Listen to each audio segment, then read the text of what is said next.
Hey everyone, Teresa Gregorio for the Knit Petite project, and this week it's a bit of a short video because I'd like to direct you specifically to the blog post because there's a lot of charts to look at and information stemming from that, but I do want to give you a bit of a taste as to what the post is about. So we're looking at how petite size is different from regular size, and looking at the charts and the numbers themselves are helpful for that. The one that I chose to focus on were the charts from ASTM, and unfortunately I had to give abbreviated information for that because it's not available for free online, so I just chose a couple of different measurements at a couple of different sizes to give you a bit of an idea about the range included and the differences between them.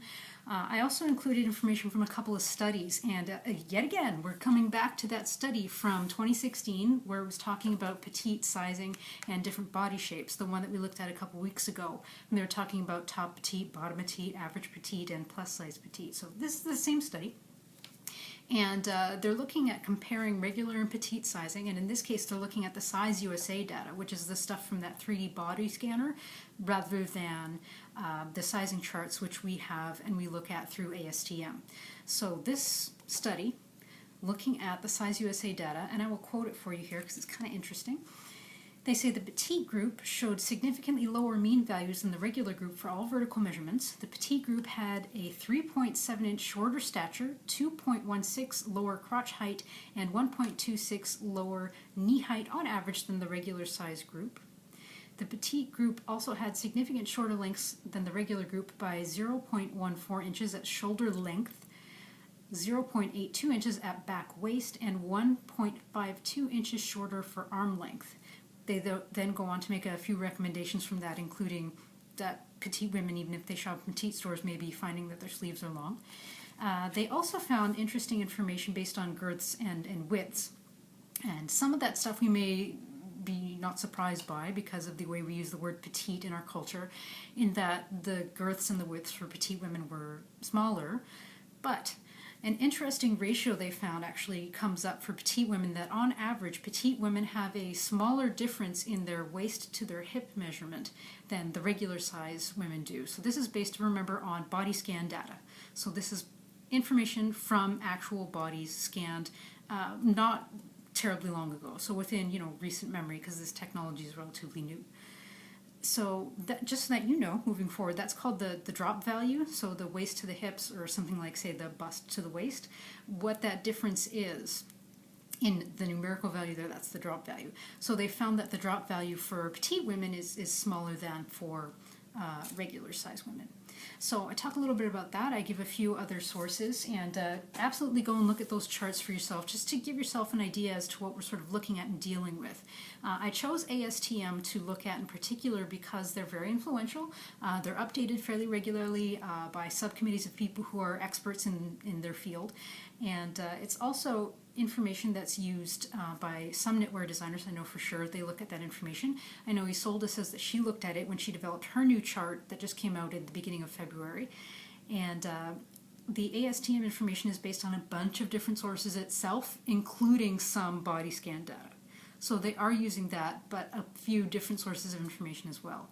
So look into that if you're interested in sizing. Something else I started in this week's post is I'm doing a lot of reading while I'm doing the posting for Knit Petite Project, right? So sometimes I will come across a source of information I think is really cool and interesting, but the time for it is past. So rather than tack it on to an older post, I thought it might be fun to just sort of add like a "you should read this" sort of section to the posts. So I did that for this week, and I came across somebody's graduate paper for their Master's in Science, I believe, at the University of Louisiana in 2005.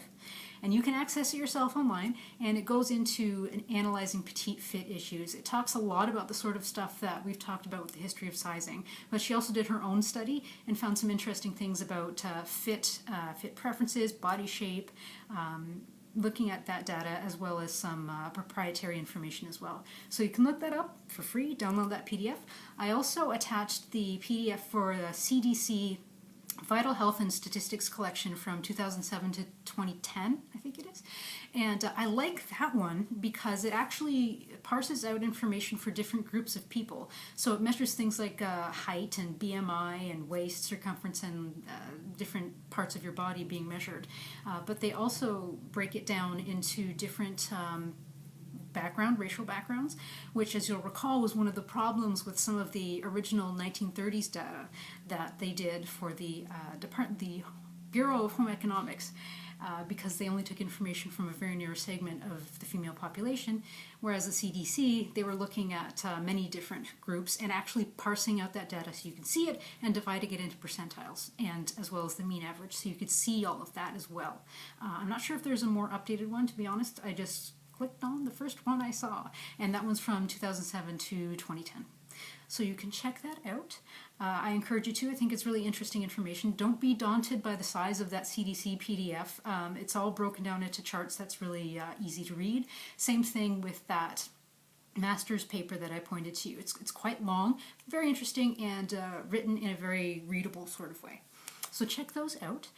The question for this week has to do a little bit with if you are a person who sews. So if you sew, then I'm interested to hear your thoughts about the sort of state and the options that we have as sewists today.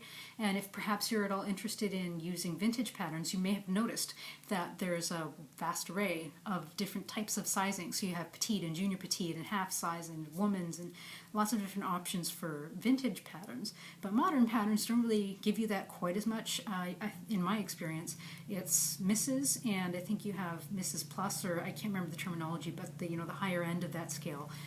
You don't tend to get specific petite patterns. They just give, shorten here, lengthen here kind of instructions. So that's the question. Do you sew? Have you noticed a difference? And do you think that it's worthwhile for the sewing industry, the home sewing industry, to reconsider that and perhaps develop petite sizing again like they used to, using the new data that now may be available for things like Size USA? So let me know your thoughts. I'm always very, very happy to hear what you have to say, and of course I will always rearrange anything in the Knit Petite project to serve our needs and our questions and make it as useful for everybody as possible. Thank you very much for tuning in. I'm looking forward to seeing you next week and in all the weeks of this year to talk about what it's like to be petite and to knit and the different issues that we have facing us, and let's sort through it together. Thanks so much, everybody. I'll see you.